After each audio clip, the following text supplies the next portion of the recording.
What's up, YouTube? Yesterday, over 1,000 of you guys stayed on for an hour as we walked down a private event speech that I gave, and I redid the speech just for Instagram Live and YouTube for you guys. And so what we cover in the video is one, the content creation model that we've used to grow over 1 million person audience over the last 6 months, number one. Number two is how to position yourself in your messaging so you don't sound like a dick. Number three, the concept behind giving away the goodwill and then selling the implementation, because a lot of people feel like they have to keep their best stuff hidden, when the reality is you gotta give it all away, and then you'll always get so much more than you think you will. Number four was the 3 traits of ultra successful people that I've seen, of all the people that I know who are worth $1 billion and more. They have these 3 traits in common, and they're not exactly what I expected them to be. The next one is the best way to scale a sales team, because that was one of the questions I got in the chat, and I was really excited to talk about. So I broke down the entire process of how we've scaled. The next one is discussion around closing, because now we went from the big team down to like, how do I actually get people to say yes? And the 3 frameworks that I use to walk someone across the finish line, how I deal with failure, and then finally, I gave you a little bit of a sneak peek on the next book. All right, so hope you enjoyed the live from yesterday, and I'll see you on the inside. I'll give you guys want the scoop on what the presentation was? If you guys can throw like some hearts or some thumbs up. Okay, cool. So I'll give you the kind of the overarching theme, which was, the first third of it, I had to bring everyone up to speed who didn't know, what our deal was. But in the last 6 months, we've grown from like 180,000 person audience across like all channels to like 1.2 million now in the last 6 months. So it's been a lot of growth, and I mean, no one's experienced it more than me, and so I'm very grateful. So that's all you guys, so thank you so much. I'm really honored. And so kind of explain that, and then the second portion was kind of like the tactics, which is like, what did we actually do to do that? And I'll cover that in a second. And then the third part was my observations on like the things that worked big picture, rather than like the blocking and tackling like hacks and things like that. So let's go into kind of section 2, which is the tactics. So there's kind of a 5-step process that we've been doing, and Caleb's been helping me out with this, but basically we test first. And so this works for you, because I used to email myself. I don't know if you guys are like I am. I used to email myself like brain dump, like if I had an idea or a conversation or someone was, and I was like, I didn't want to lose it, I would just email to myself, and this never ending thread of like me to me. I don't know if you guys have that. And then when I go record content, I would look at that thing, and then I would try and come up with my content ideas. But what I discovered was I could use Twitter as my brain dump and take basically the same amount of time as I would to email myself with the context and whatnot. But I could just do it on Twitter. And then what would happen is what used to be a private communication became a public thing. So I was able to share something that otherwise wasn't being utilized. And then the added benefit was Twitter and like TikTok, I would say, are similar in that they're very fast testing. Like you can post 10 times a day and it doesn't like hurt your account. Whereas, Instagram, people were like, hey man, I've seen enough of your stuff. Like 1 post a day is fine or whatever. And so on there, you can post plenty of times, and then you get to see the engagement, because both of those platforms are very like viral ready. It's so easy to share and whatnot. And so from those, we see the best performing content. And then that is what I then use to create, to basically record videos off of. So tweets turn into videos. The threads turn into long videos. The short tweets turn into shorts. And then that becomes, from there, we record those things. Step 3 is we add call to actions to them, which is something that we actually just recently started doing. So you'll probably see it more in these videos and stuff in the future. But we just started doing it to my podcast. So if you haven't checked that, if you are an Audible person or an audio person, the Game podcast, if you didn't know, we have a podcast, has just grew from like 20,000 downloads a month to 400,000 downloads a month, which is like insane. So you guys are awesome. I love you. I'm glad that it's providing value. But the biggest thing that we did to get the growth was literally just saying like, hey, if you like this, like leave a review and share a friend. And so we started doing that, and then that's when everything just blew up, which makes sense, because like the book, for example, had a ton of virality to it because there was call to actions embedded within the book. And so we just took like what we already know works within business, we need to be reminded more than we need to be taught, and just applied it to something that I'm not as familiar with. Like I don't consider myself like a content creator. Like we do business stuff, and like we try and capture as much as we can. And so doing that, we started interjecting in 3 places: the beginning, the middle, and the end. And if it's longer, you can do a couple mid-rolls. And so what we did to operationalize that was we took like, what are all the call to actions you would have, right? Because you don't want to always be the same thing, because then people get like banner blindness. So it's like, for me, it's like, hey, check out the book. It's 99 cents. You can go download it. Like go check it out. It's got 5,000 5-stars. Like people seem to like it. Hey, leave a review. That would be awesome. Tag me in this. or send this to a friend, so that'd be a share ask.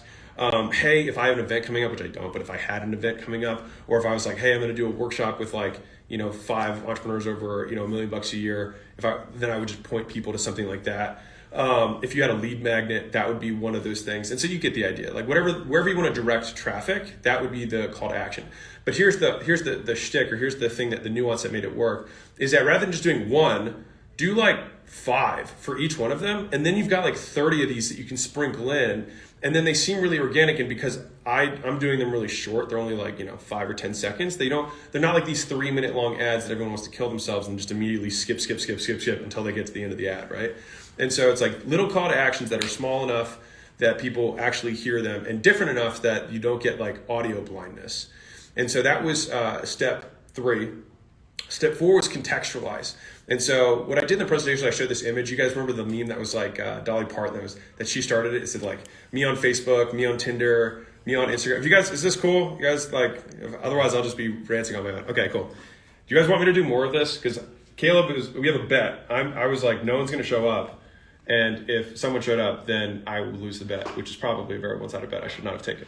But anyways, so Dolly Parton, there's Tinder, LinkedIn, all that stuff, right?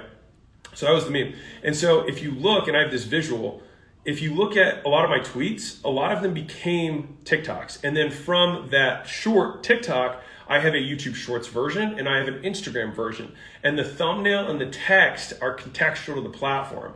And so you guys have probably seen people who like take a TikTok and then just like post it, the same thing with the TikTok watermark on Instagram, or they take the same TikTok watermark and they put it on YouTube Shorts and they have the same like caption and whatnot around it and same thumbnail. I think that people feel that, like you didn't take that extra little bit, and this could be me judging, I don't know, I'm just sharing what worked for us.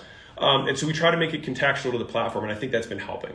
And so that's step 4. So test on Twitter, record shorts as shorts, long as longs, add the call to actions to drive the action, drive the action you're looking for, drive the traffic wherever you want. 4 is you contextualize to the platform that you're distributing on, and then step 5 is to actually distribute it. And this is the little lesson that I learned. And so I shared this, I think, on my YouTube channel, but I had a conversation with Grant Cardone, I don't know, 6 months ago, and this is actually what was probably the big impetus, catalyst for this happening, for me ramping up everything, was that he said, look at your Instagram, bro, look at my Instagram. And I was like, okay. And he's like, volume, bro. He's like, I'm posting 5 times more than you are. And he said, look at your Twitter, look at my Twitter, look at your YouTube, look at my YouTube. And it was just such a stark contrast in terms of the amount of content that he was putting out compared to me. And then it became really obvious. And so what ended up happening is we went from posting 7 times a week, which was 3 YouTube videos a week, 3 podcasts a week, and 1 Instagram post. That was all I was doing. And we went from 7 times a week to 80 times a week across all platforms. And so it was a 10x increase in content. But here's what's interesting. We didn't get a 10x increase in quantity. We got a 10x increase in growth rate. So the actual net result went from 180,000, which had taken us 12 months to build, to getting to 1.2 million in 6 months of building. And so the rate of growth 10x'd. And so literally the input was equivalent to the output in terms of the equivalence between those things. So right now, if you're thinking to yourself, man, I would love to grow 10 times faster. So whatever your growth rate is on a new platform, if you're thinking about it, I will bet you, I don't know if it'll be a dollar to dollar increase or a 1-to-1 increase, but I'll bet you if you do more, you won't get less. And so you can take that promise to the bank. And so when I started doing that, that's when we saw this explosive growth. And the thing is I told this other story that hopefully you guys won't mind me sharing with you. You guys cool just getting like some of the nuggets from the event? Cool? Okay. I had a mentor really early on when I had my gyms that told me to start putting flyers out, right? And so I listened to him and I put flyers out and I waited a few weeks, nothing happened. I went back to lunch with him and I was like, hey, we did the flyers thing. It didn't work. And he was like, what do you mean? I was like, well, I mean, one guy called me, but he said I dinged his car. It was a Mercedes, and I just tried to talk to him really nicely and get him off the phone. He's like, well, what was your test size? And I was like, what do you mean? He was like, well, how many did you put out? I was like, oh, I put 300 out. He's like, 300? I'm like, yeah. It's like, dude, I don't even test for less than 5,000 flyers. And I was like, oh, well, that explains it. He's like, and then we do 5,000 a day once we have a winner. It's like, oh. And so that wasn't even like 2x or 5x or 10x. It was 20x. And that was a per day, not in total. So if you did at the end of that month, you would have put up 150,000 flyers, and I put up 300. And so I'm looking at the difference in results between this really successful business person and myself, and I mistakenly thought that the issue was the strategy rather than the execution. And so one of the number one things that I feel like I get in my DMs all the time is like, hey, I've been doing the rule of 100. And if you guys don't know what that is, it's my like little shtick for if you do 100 primary actions a day to promote your business or make your products and services known, you will get more business. Which means if you do 100 cold calls, you do 100 cold emails, you do 100 DMs, whatever that is, you do 100 of that primary action per day, or if it's ad spend, spend $100 a day, whatever it is, or you do 100 a week if it's actual organic content. I promise you will have more business than you know what to deal with. Your problem will not be demand generation. It will be satisfying the demand that you have to handle. And so the thing is that people hear that, they hear the rule of 100. And I had a guy literally message me and said, hey, I've been doing the rule of 100. I just crossed 100. I started 8 weeks ago. And I was like, what do you mean you started 8 weeks ago and you crossed 100? He was like, well, I mean, I've done 100, reach outs over the last 8 weeks. I was like, bro. So 7 times 8 is 56 times 100 should have been 56,000 reach outs in that same period of time.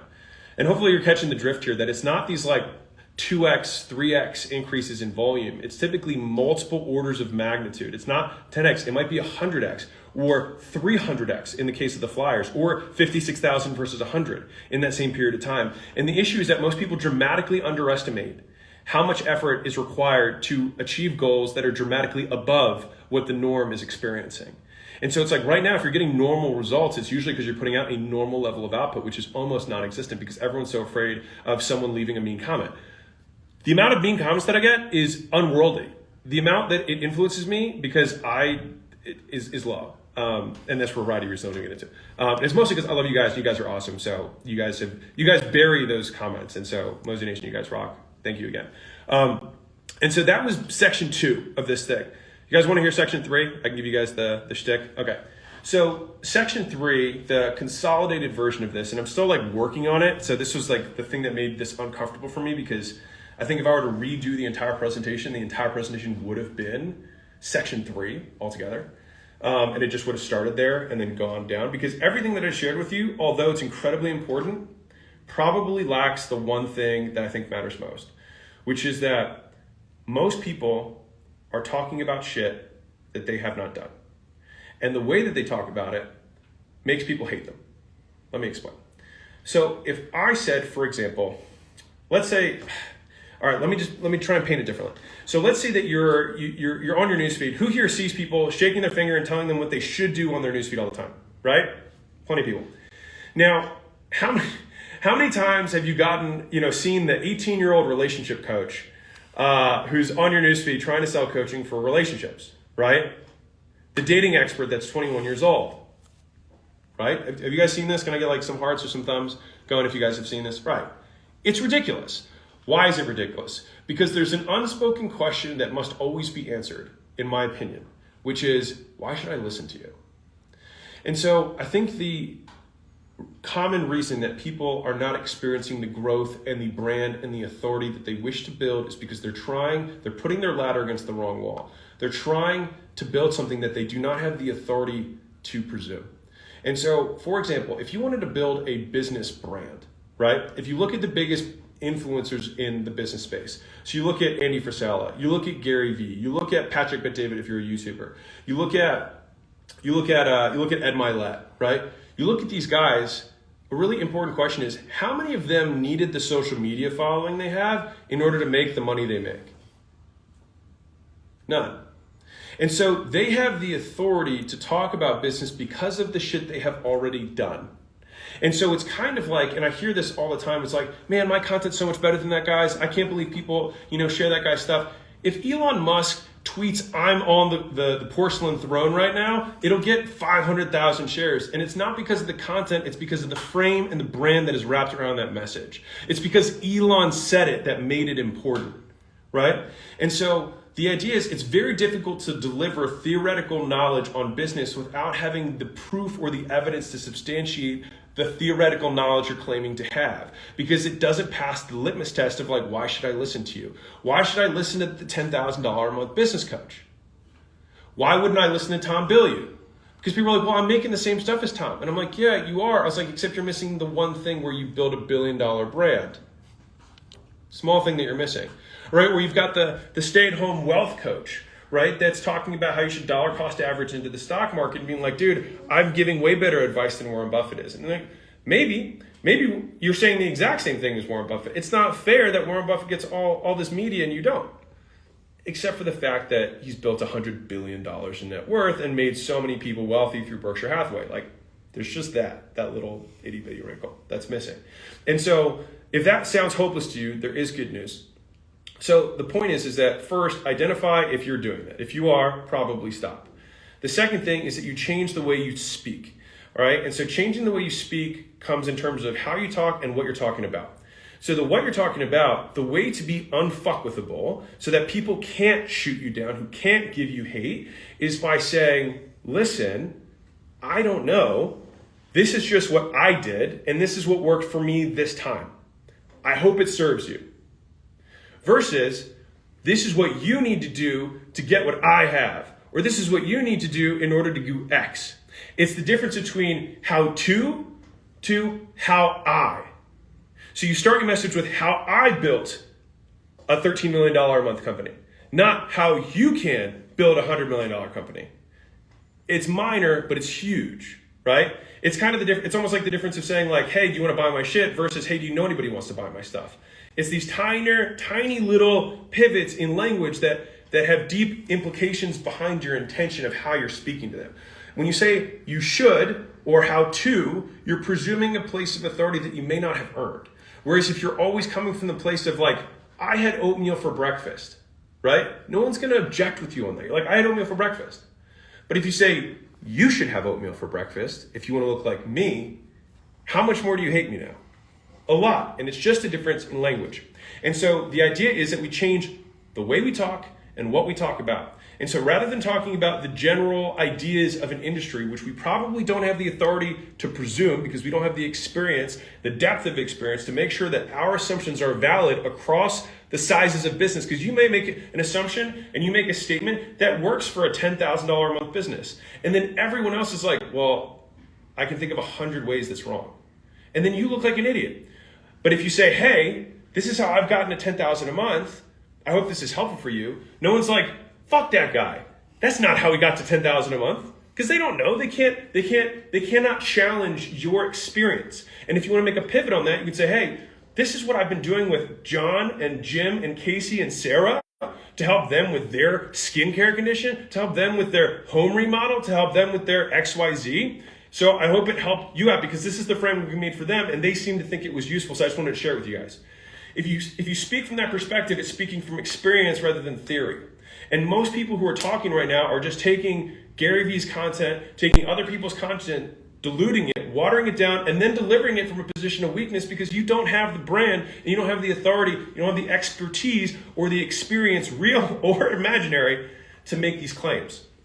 And so I think the heart of the issue is not, I mean, sure, there's the blocking and tackling of the volume and the distribution and contextualize the content, all that kind of stuff, right? There's all of that. And for sure, you have to do the doing. It has to get done. But the heart of it comes down to talking about things that you have the authority to speak over. And it reminds me of a speech from Morpheus from The Matrix, where he stands up, and I think it's in the second or third, I can't remember. And he stands up and he says, I stand here truthfully unafraid. He said, not because of the path that lies before me, but because of the path that lies behind me. Because no one can question the things that you have already done. No one can question the experience that you've amassed, even if it's this big. And the thing is it's about doing the first step and then talking about what you just did and what you just learned. And then taking the next step and then talking about what you did and what you just learned. Now, the maximized version of that is having a Caleb behind the camera and mic'd up all the time so we can capture. We're going to be making more stuff for you guys on that because you guys asked for it and we're building the team to try and deliver that for you guys. But that takes time and it costs money to do that. So I get that. And so I think that just doing the doing and then talking about what you did is one of the simplest way to document the lessons, learn how you progress and grow over time. And as a total side note, if you want to check this out, if you go on my podcast, which is actually the oldest platform I've been on, by the way, I have like almost 400 episodes on there. You can go back 6 years ago and listen to the difference in terms of like what I was talking about then and what I'm talking about now. And part of the reason that we document all this stuff, and the mission of the businessforacquisition.com is to document and share the best practices of building world-class companies, is that how shitty is it that Jeff Bezos doesn't have a vlog of him being like, day 37 at Amazon, trying to get these books shipped out, had some shipping issues today, but gonna get after it tomorrow. Like, how invaluable would it be if we could look back at Jeffy B's library of content and see him build one of the biggest companies of all time? Same with Steve Jobs, same with Elon Musk, right?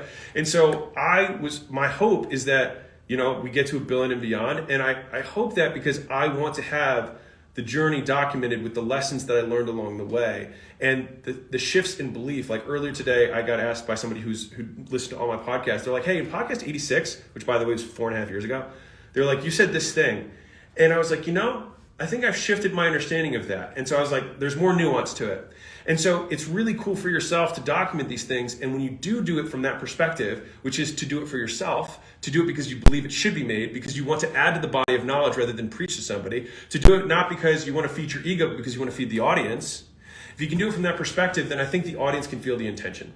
And so that kind of leads to what I would consider to be like probably one of the later points in the presentation, which is the whole concept around giving, which is, first off, humans are exceptionally good at sniffing out intention.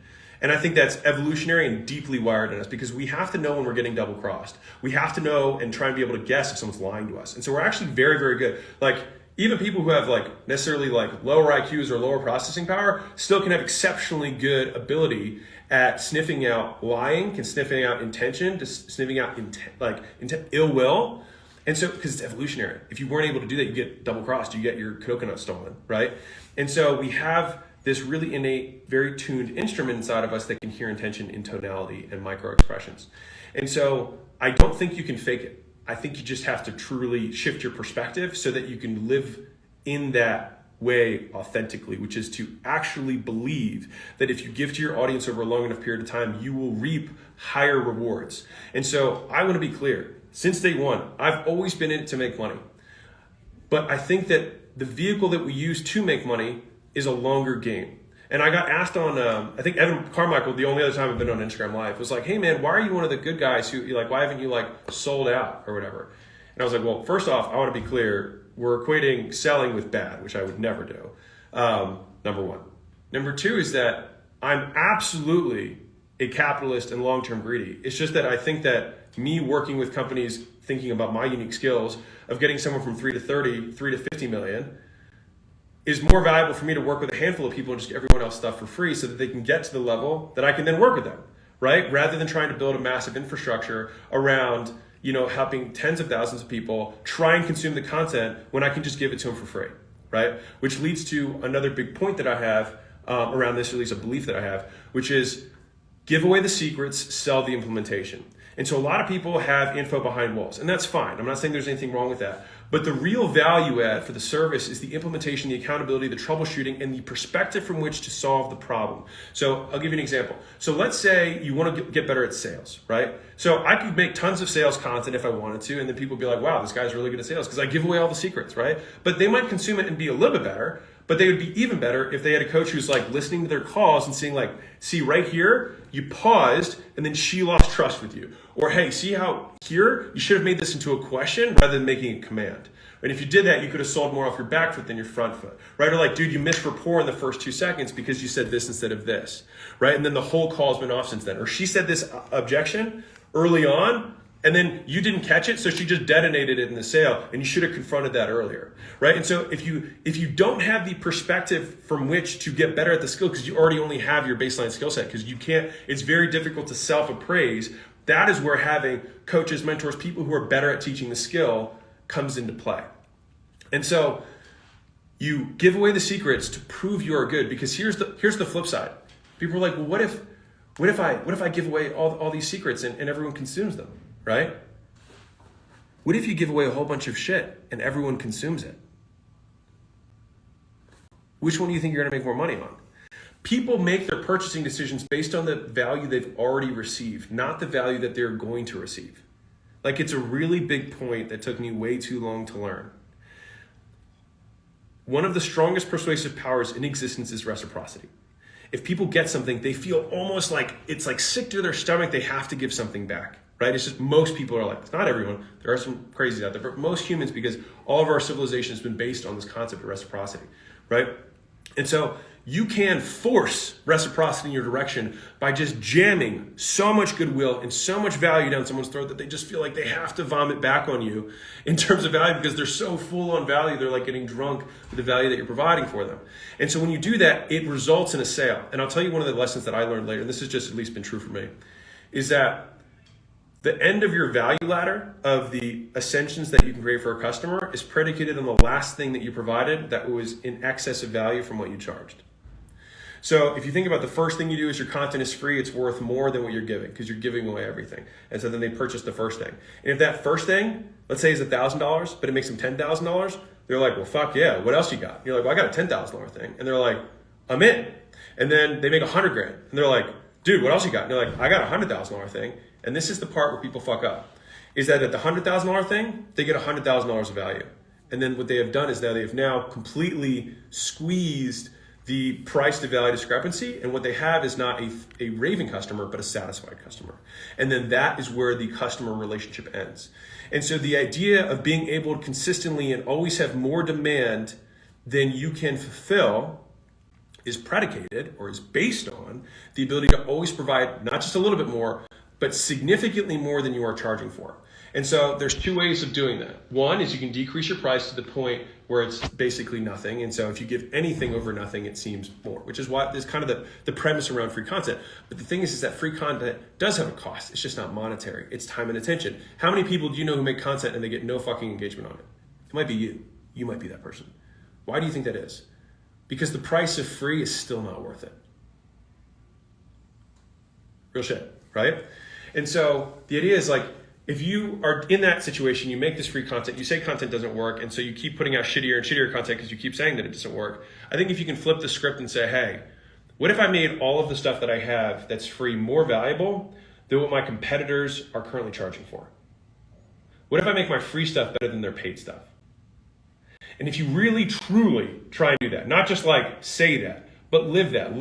Think about all the deliverables that happen. Think about all the checklist and the cheat sheets and the visuals and the videos and the in-depth trainings that you would provide if you were to try and teach a course.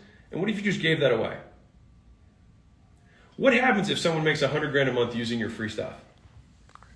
They fucking want to give you money to buy more from you. Reciprocity. And so as long as the next thing that you have can provide even more value, because probably if you were able to help them make $100,000 off of your free stuff, you probably have enough expertise to help them make $1 million, right? And so that's the idea here, is like, how can we provide so much value in excess that they want to continue to buy from us over and over and over again, right? That's the shtick. And so when we're chunking back out to this, right, I said in the beginning, we've got our 5 method, right? We can test the right stuff, then we record the stuff, then we add call to actions to the stuff, so we direct the traffic where we want, we contextualize it to platforms, and then we increase our volume. That's the tactics. The heart behind it is that we think, I will only talk about the things that I know of that no one can question. I will talk about how I did something, not how to do something. I will talk about what my clients did, not what you should do. And I will base that from a perspective of, I will try and give away as much as humanly possible, so much so that it makes me sick to my stomach and I'm very afraid of the amount of value that I'm giving. Because I know that based on reciprocity, if I give more value out there, I will get more in return. Because you can give at scale with content. So think about this. If it costs you the same amount to provide value in a video to one person as it does to provide value to 1 million people who watch a video, just think about it conceptually. It costs you no more effort to do that. But the beautiful thing with technology is that there's still only one of you to receive from everything that you did with leverage at scale. Like, I don't know if you can see this visual, but you do one level of effort, one input, and technology amplifies it to everyone.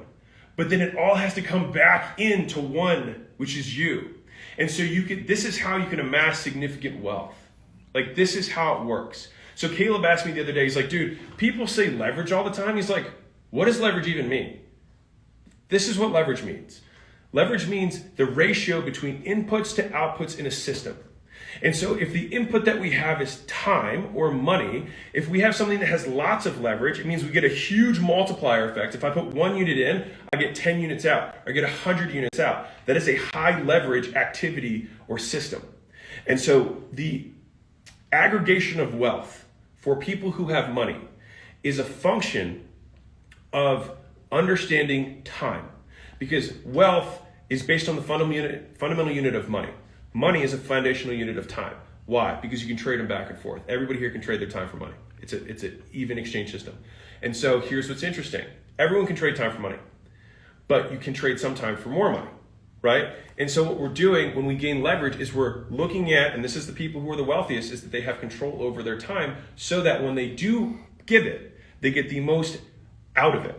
Right? And so the game of business to aggregate wealth is to play with higher and higher and higher amounts of leverage over the one thing that we all have the same amount of, which is time. And so mastering that is the key to becoming wealthy. So you master your time in order to master your money. And so there's two components to mastering time. You have mastery of time, which comes down to the micro, which is the day-to-day, the speed of activity. And I can tell you right now, if you talk to somebody, you say, hey, we should do this thing, right? And then boom, they've got this organized, they've already done 2 or 3 messages, and then like it's getting done tomorrow. I guarantee you that that person is going to be more wealthy because they have a micro mastery of their time, right? On the map, actually, I'm gonna explain that one out even a little bit further. So think about this from an organizational perspective. Imagine that the default time period that you use to get something done is, let's say, a week. Let's say that's just the unspoken default. That's the cultural default of like, hey, we need to start this project. Hey, can you get this thing to me? And they say, cool, I'll get you by end of week, right? End of week, that's the default. Everyone's okay with that, right? But let's say because you want to become a master of wealth and you understand that time is huge, is one of the biggest components of wealth, you then say, no, guys, the new default is end of day for all activities unless stated otherwise. That becomes the new norm. And so let's say that this project that we had originally has 7 back and forth interactions. They get something to you, it takes a week. You get them something back, it takes a week. Take a week, take a week, take a week. The whole thing takes 7 weeks, right?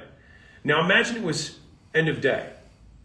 The same output happens in 1/7 the time because we both get it done end of day. Next day, 2 things happen. Next day, 2 things happen. Next day, 2 things happen. And then boom, the project's done. And what took 2 months takes somebody else 4 days.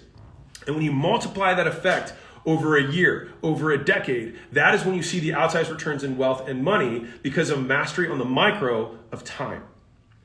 The second component of time is the macro perspective of time, which is, are all of the activities acting in alignment with my overall goal? And do I believe that they can compound on one another? Are they directionally aligned over a decade, over 3 decades, so that I can have a compounding effect, leverage in action, over a longer period of time so that my input is far less or my output far outweighs the input that I did because I let time work as an asset rather than a liability. Most people's plans when you add time get worse. What you want to do is play games where if you wait, you win.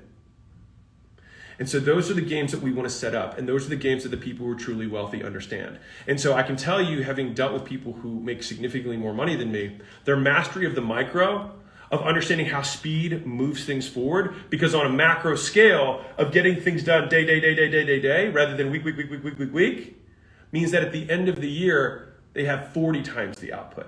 And people are like, that's not fair. Who said life was supposed to be, right?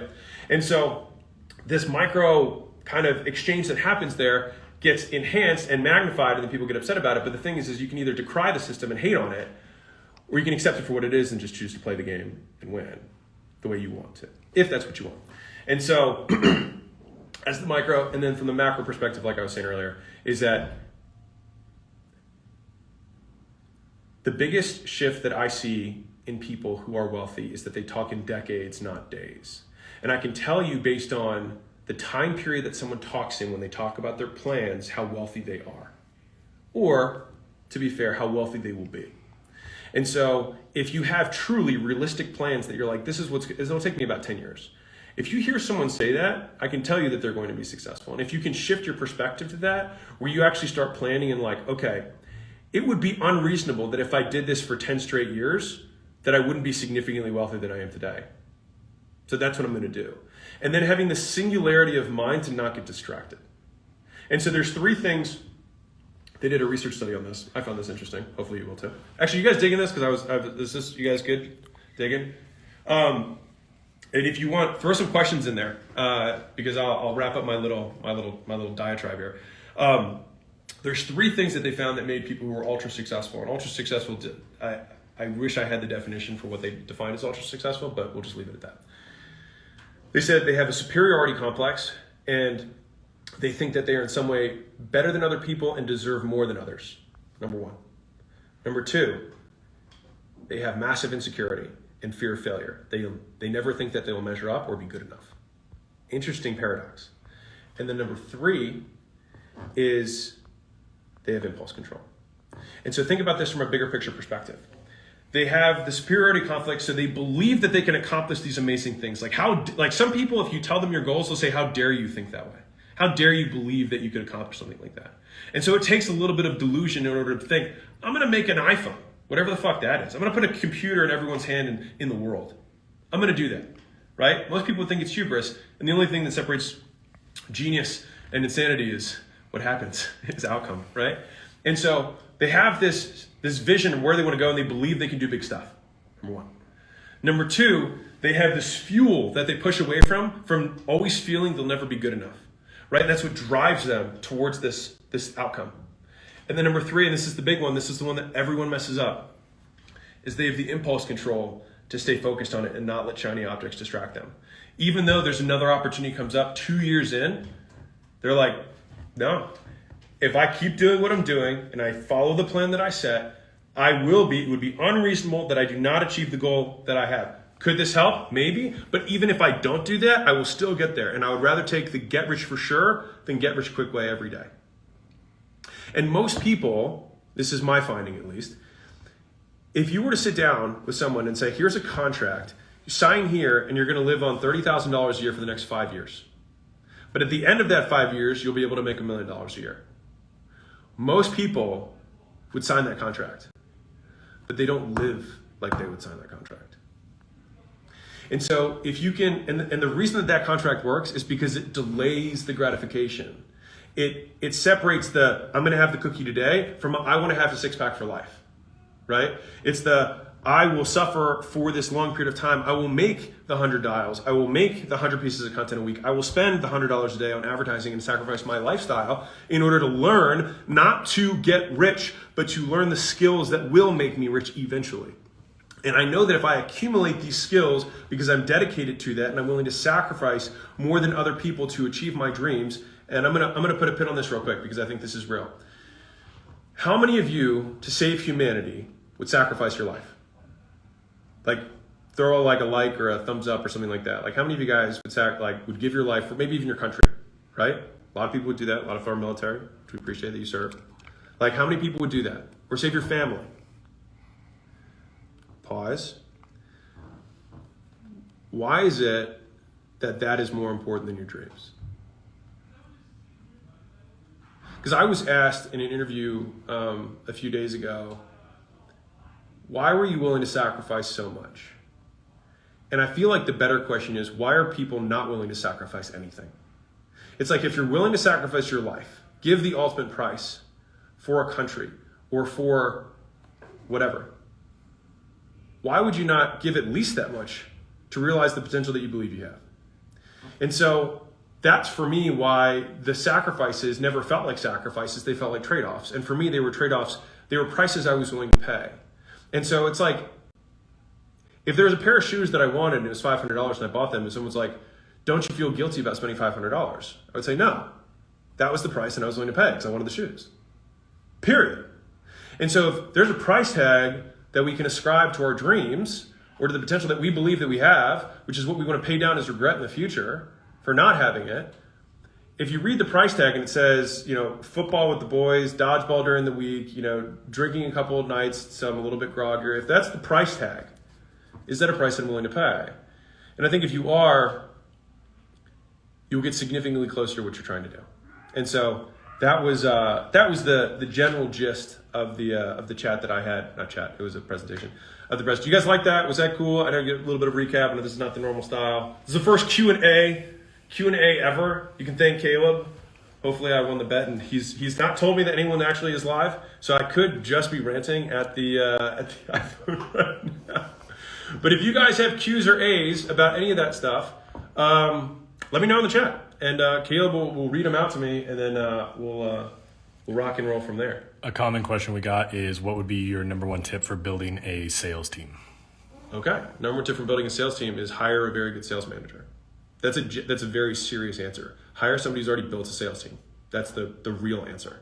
The second and much harder answer is learn to sell yourself, learn to sell the product, train the next person to manage the product, read books on sales management, which comes down to communication cadence and managing a training process, a recruiting process, and then a management process. So there's three big things that have to happen in the sales team. You have to be able to recruit the right talent, which, by the way, let me just save you a lot of time. It comes down to much more of the picking than it does to the training, right? Because it's much easier to take somebody who's naturally great at baseball and get them better than get somebody who has zero eye-hand coordination and try and get them to become a pro. It'll take you 3 times as much time to get someone from a 2 to a 5 than it takes someone to take a 7 to a 9. All right. So number one is being able to spot good talent and recruit them onto your team. Number 2 is the training component, which is you need to get as specialized as humanly possible. And here's the key point that I think most people mess up in their sales training. They focus on the product, not the prospect. So the whole time they're trying to educate their team on the bells and the whistles and the things and the differentiators between them and the competition. Well, most of the time, the other people who are on the phone don't even know the competition, number one. Number 2, they don't even understand the features because they don't even understand the problem. And so what we should be talking about is, why are you here? What problem are we solving? And then we should have very deep context to what are the common issues that the prospect is suffering from. Because at the end of the day, the more accurately you can depict the pain someone is experiencing, the more you can enter the internal conversation and dialogue that's happening in their mind, the more they will believe whatever you have next. And so if I can perfectly describe what your situation is right now, just imagine that I was able to describe your life and the things that you suffer from right now perfectly. If I just described it all to you, you'd be like, geez, it's like this guy knows everything. I'd be like, and that's why I think you're a good fit for the program. I wouldn't even need to tell you about the program, because you'd be like, geez, I mean, if he understands my problem that well, then I'm sure the solution will work. And so that's why also, from a flexibility standpoint, if you train your sales team on the prospect, you can swap products out as needed. But the prospect will probably not change. And so when we're training, so first we recruit the right people, we pick right? So the championships are won in the draft, right? Not in the off season. Number 2 is that we train around the prospect, not the product. And number 3 is that we manage around the values of the team and the headspace, and we manage towards one key thing, which is conviction. Because if you have somebody who's been recruited well and they've been trained on the pains of the prospect, the only reason someone's not going to be able to sell is because they lack conviction. Something happened. They got a text, they got a call, somebody's complaining about something, and all of a sudden their conviction drops. And you can see this because if someone was hot and then goes cold, it's not because they don't know how to sell, because they were hot, so they already know how to sell. It's because they stop feeling motivated to close. And so when someone gives them the initial objection, they shrink away because they don't believe that they're really helping the person. And so then they don't want to push any further. Because I can tell you, let me say this, imagine you went back in time and you were going to talk to your old self from 10 years ago, right? And you wanted to say, hey, there's this thing called Bitcoin. You should get into it and sell it on this day, all right? I know it means nothing right now. This is the day that you're going to sell it on. But here's the thing. If you went back in time, you had to not be you. You had to just come in another body. So to you, you're a perfect stranger, but you're talking to yourself. Think about how you would sell that person. That is what somebody with conviction sells like. And everything that they come up with, you'd be like, let's dive into this more. You're suffering from this. Let's pull these pieces apart. No, I think we do need to make a decision, because every day, you'd start breaking it down. The way you would talk would change because of the level you were convicted. And a key point on conviction is not that it's binary. And this is a false thing that people say. It's not, do you believe in the product, do I not believe in the product? It's to what extent do you believe in the product? How deeply do you believe in the product? I'll ask you a question. Have you ever talked to somebody about something and they had some cockamamie, something that was insane, right? But they talked about it with so much conviction that you started to question your own beliefs because of how convicted they were. That is the power of conviction over any tactic in sales. And that's, again, the thing that I was talking about earlier with the intention, right? People can smell out intention. And so if you have the genuine, deep desire to help the prospect, and you genuinely believe that this product or program or service is going to change their life, then selling gets easy. The hard part is doing that, which is why most of sales get fixed by fixing those things and not necessarily having some super insane program for training. You pick the right people, you teach them about your prospects, about the things that they're really struggling with, and you teach them to have a question-based conversation, which is, why are you here? What have you struggled with in the past? Why didn't that work? Okay, now that I've understood those things, I think you might be a good fit for our program. Can I tell you about it? Yes. X, Y, and Z. Does that make sense? Cool, we can move forward. It doesn't have to be complicated, right? Like that simple sales script is what we taught thousands and thousands of gym owners, and they closed millions and millions, hundreds of millions of dollars in sales using that. Because the more complexity you add to the system, the easier it is to break. And so for me, I've always taught off question-based frameworks, because when you just ask questions, it always gives you a home base. So if someone goes out, they're all the way out in outer space, you got to bring them back. A question can always bring someone right back on point. You're like, thank you so much for sharing that. Boom, next question, right? You can walk them down towards the sale.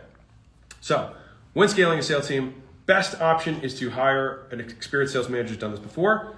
If you can't do that, then you need to learn how to do the sale yourself, recruit someone who has the already ideally track record, work ethic, intelligence, candor to sell, and ideally in a selling environment that's similar to yours. If you're doing high volume transactional sales, then you want somebody who's done high volume transactional sales. If you're doing enterprise level sales, then you want somebody who's done a long sales cycle, who's probably more of a farmer than a hunter. It's different personality types. You got to make sure that you match those.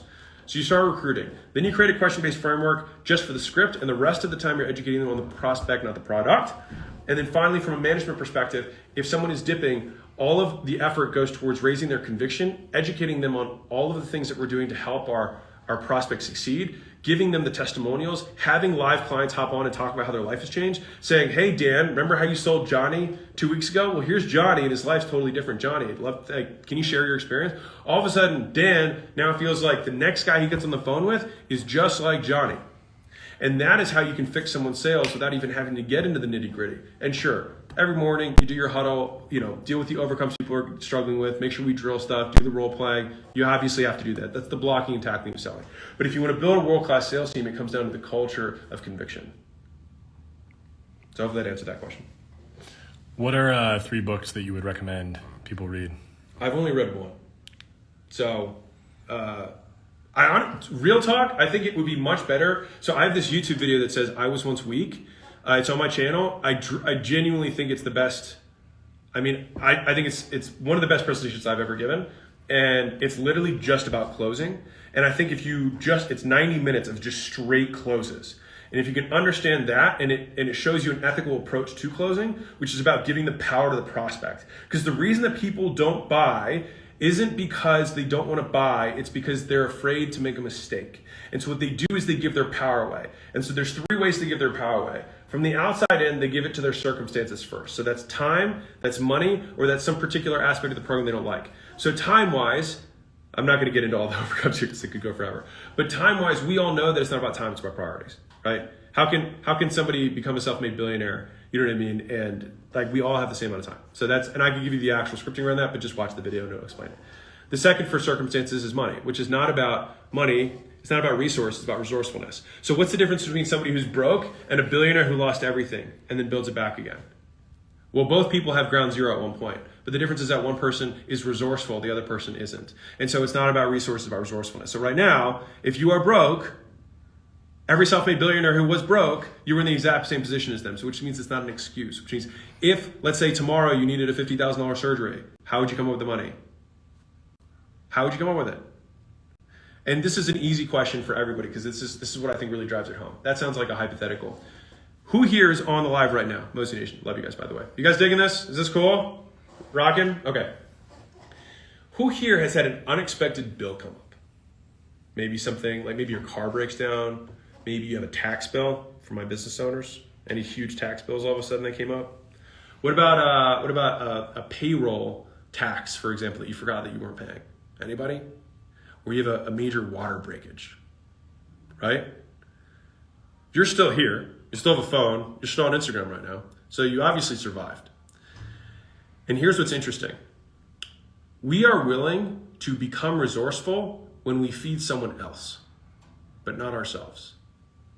So when you had to pay your landlord and pay rent, you figured out a way. When you had to pay the tax bill, the IRS, you figured out a way. When you had to pay the bill for your car breaking down, you figured out a way. But for some reason, when it comes to investing in yourself, You're not.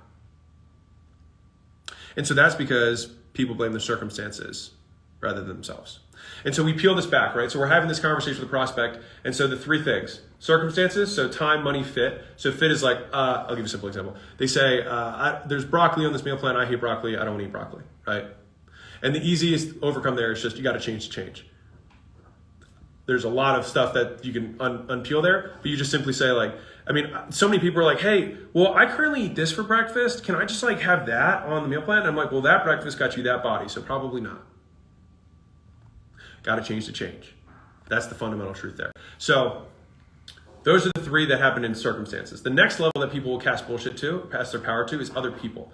So to say, I can't do this because of my spouse, I can't do it because of my kids, I can't do it because of my employees, I can't do it because Big Bird, doesn't matter, right? The thing is they will say, I can't make this decision because I'm relying on someone else to make this decision. And there's a fundamental flaw in this, and the big flaw is this, is that if we fast forward the clock 2 years, who are you going to blame for the life that you have? Yourself or the person that you're giving all the power to? Of course, them. And that's not fair to the relationship that you're going to have. And so what you're doing is you're asking for permission when you should be asking for support. Real talk. And so the thing is obviously there's sub ones underneath of that, which is like, hey, do they, they approve of your current situation? If they say, no, they don't approve it, they're not happy that I'm, feeling this way. It's like, cool, then why would they be against something they already don't approve of? Cool. If the roles were reversed, what do you think would happen? Would you be okay with them doing something to help themselves? Well, why do you think it would be different for them? Right? Like these are all like the simple, like mini overcomes, but the big one is that you're asking for permission instead of support, right? Because you really have to logically play this out. And so once you get someone to say, you know what, you're right, like I need to take control of this. Cool. Now we're talking to somebody who's in charge. All right, which gives you the last circle. And the last circle is avoidance. Is that now, when someone says, I need to think about it, or I'm not sure, at least you're talking to somebody who's in charge, which is amazing. And so if you're a salesperson and someone gives you a circumstance thing, you might be 2 levels that you have to still keep overcoming to get to the gold.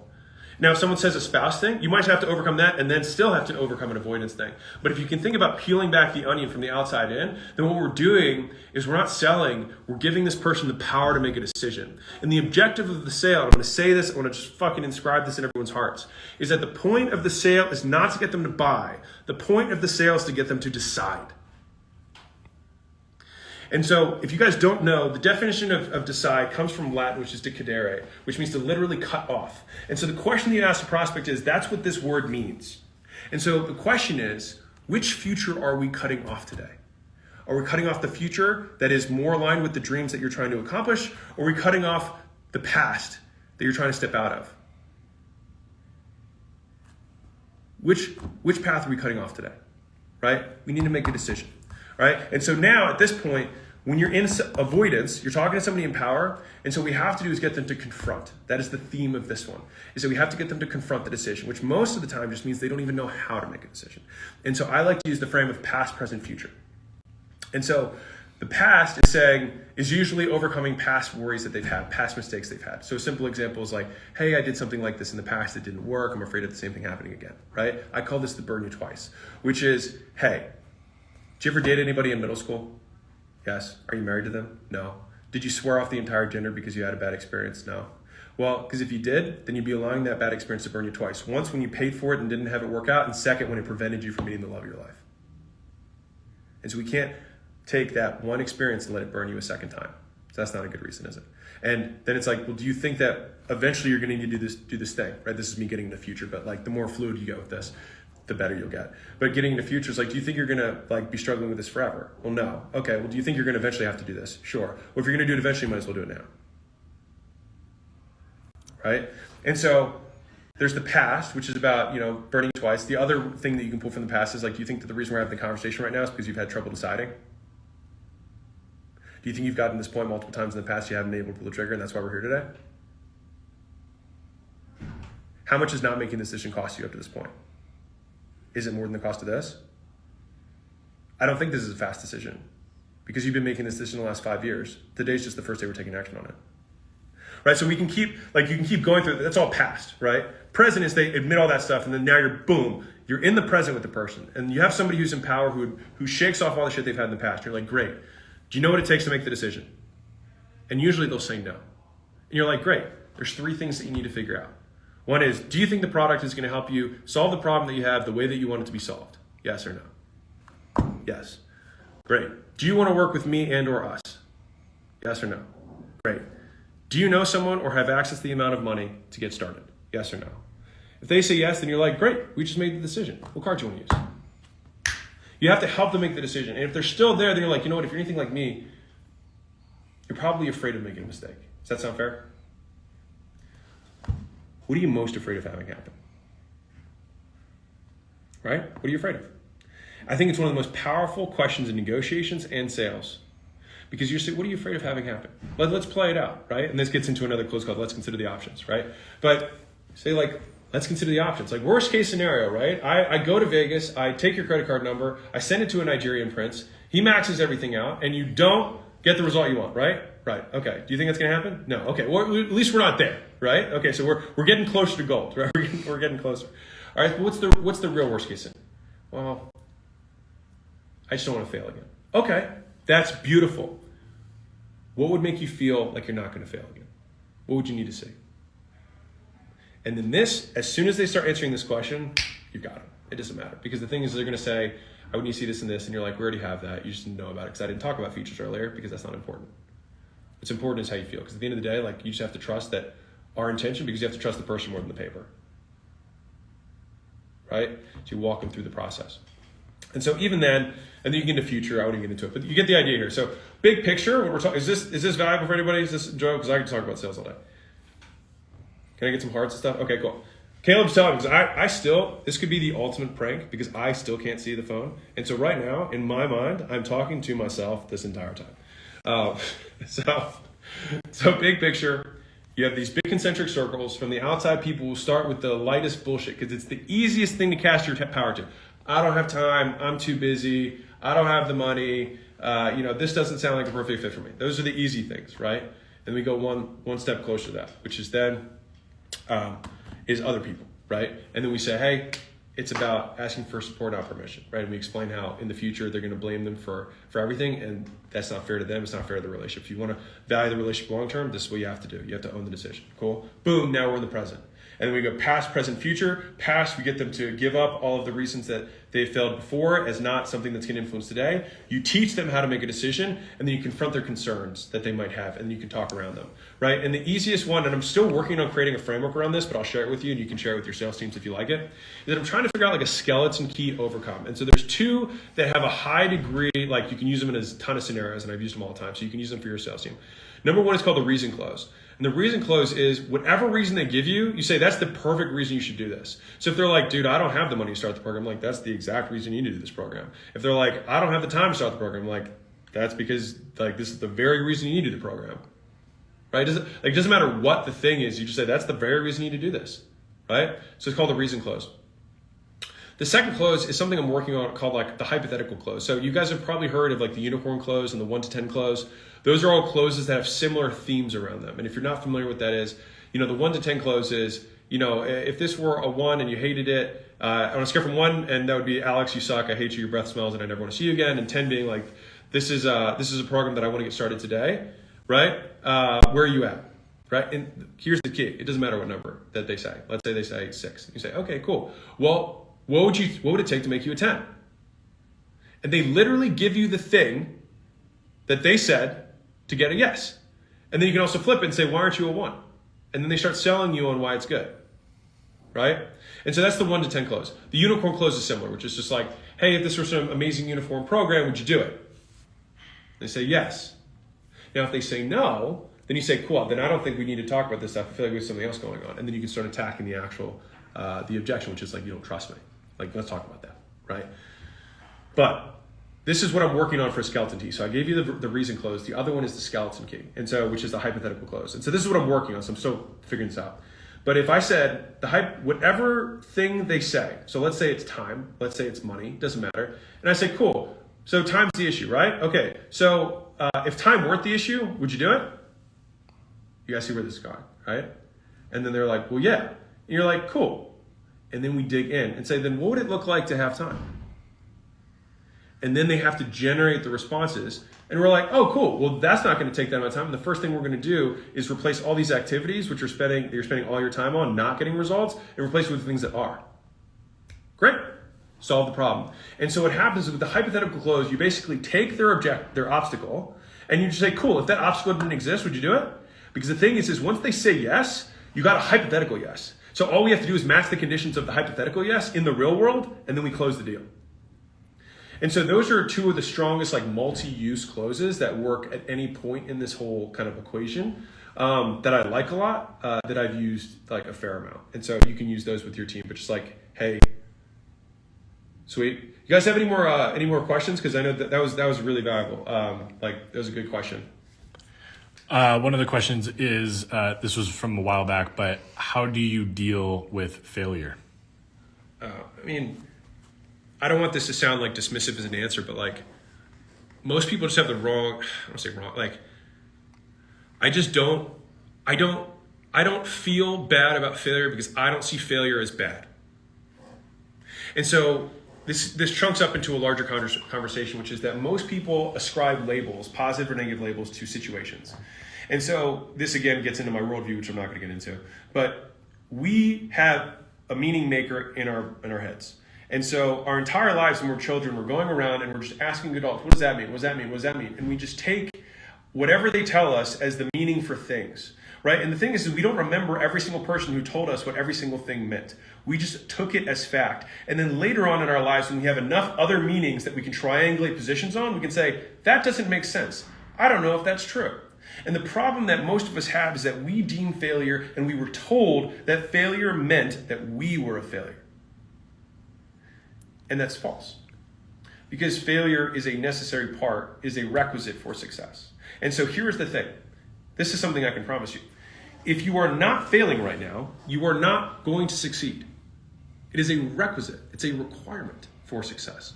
And so how do I feel not bad about failure? Well, if I told you that there was 7 steps to success, let's just say, and you were on step 4, would you feel bad? Of course not. But let's just say that step 4 is failing. All it is just unpacking the label that we've ascribed to this thing and just looking at it for what it really is, which means I made an attempt and I learned something, and then I will incorporate that new learning to take one step closer to what my desired outcome is. And like all of life is a learning process, not to get like too whatever, but like that's what it is. And so the idea is that we see failure as bad. That's the problem. That's all it is. So that's it genuinely, and I hope it doesn't come unrelatable, but like it just doesn't bother me. Everyone's asking about the your next book. Yeah.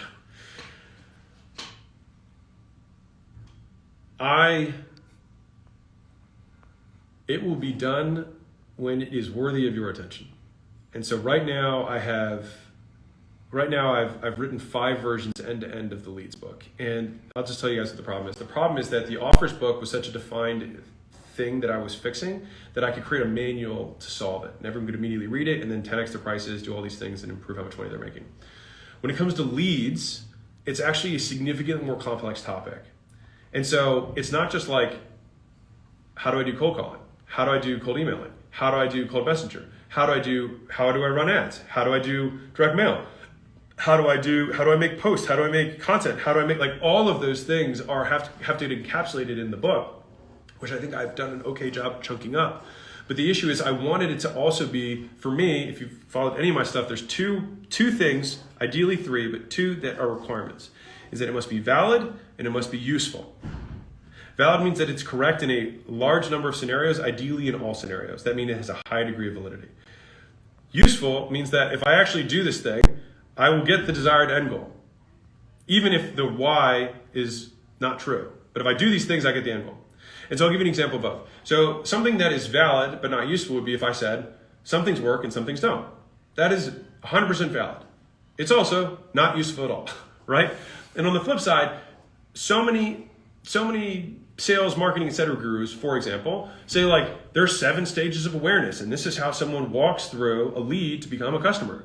And they start retroactively putting in thoughts into a prospect's mind when we have no way to validate that. Now, if we do the actions that they say in order to sell stuff, it might totally work, but it doesn't mean it's valid. because I might buy something not for those reasons. And so the idea is I need to be both valid, I need to be useful. And the third bonus for me is that it's entertaining. Because if it's valid and useful, then that will make people money. And many self-motivated people will just go through it for those things because they know that this is a cheat code to making money. But if I can get it to be entertaining, then I get more people to consume and ultimately win. So for the book, right now, it is valid, but the utility is lower outside of just baseline understanding how to market conceptually. And so that has been the issue that I'm having because I'm trying to figure out whether I need to write 8 sub-books, which is a lot of work, obviously, and just have one book that explains conceptually how this works. So I'll give you some stuff that this might be interesting for you guys that I had to unpack. What's the difference between promotion, marketing, and advertising? Right? What is a lead? What's a lead? If I get a subscriber on YouTube, is that a lead? If I get a follower on Instagram, is that a lead? What makes it a lead? What makes it not a lead? Well, I'll tell you the definition that I have for the book, which is information that you can leverage to create a transaction. That is a lead. So if I get a subscriber on YouTube, that is not a lead. If I get a follower on Instagram, that is a lead, right? Because I can leverage that conversation to create a transaction. Now you might say, well, the follower on YouTube would maybe buy something. Yes, but after something else happens, right? If they commented and I said, hey, give me your number, now I have the information leverage to create a transaction, right? And so I've been trying to peel these layers back to create, with absolute clarity, something that people who want to get more customers, and the procedure of that is getting more lead flow or deal flow, that they could read the book and immediately execute everything in the book and increase their lead flow. And so that has been the trouble that I've had in trying to encapsulate that simply in a simple book, while also accounting for all of the disparate ways that you can generate leads through attention. And so the second big breakthrough that I had was something that I call the advertising cycle, which you'll have to read the book. But basically, I made 58 broken models to get this to work the way I needed it to. And I would consider this the value equation of this book. And so I am working on it. It just, because we're also running acquisition.com and actually growing the business and whatnot, writing the book takes time. And I just won't put out a product that I don't think is deserving of your attention. And so I will always hold that as the hard line. And so I promise that when it is done, it will be worthy of it to the best of my human ability. So with that being said, I hope you guys enjoyed the first live ever Q&A of Solo. If you guys can give Caleb a shout out, because this was all his idea, and if no one's there, I will blame him and I will have won the bet that I've been talking to myself for this entire time. But anyways, Mozi Nation, I love you guys. If you, for some reason, are new on here, we have a book that's 99 cents that a lot of people are referencing. I think it's 5,000 5-star reviews on Amazon. It's 99 cents if you want to check it out. A lot of people get value from it. The podcast is, if you're a podcast listener, we have a podcast that encapsulates a lot of this stuff at a higher level. I don't sell anything. The whole reason acquisition.com exists is because I'm trying to help businesses that are doing 3 million or more.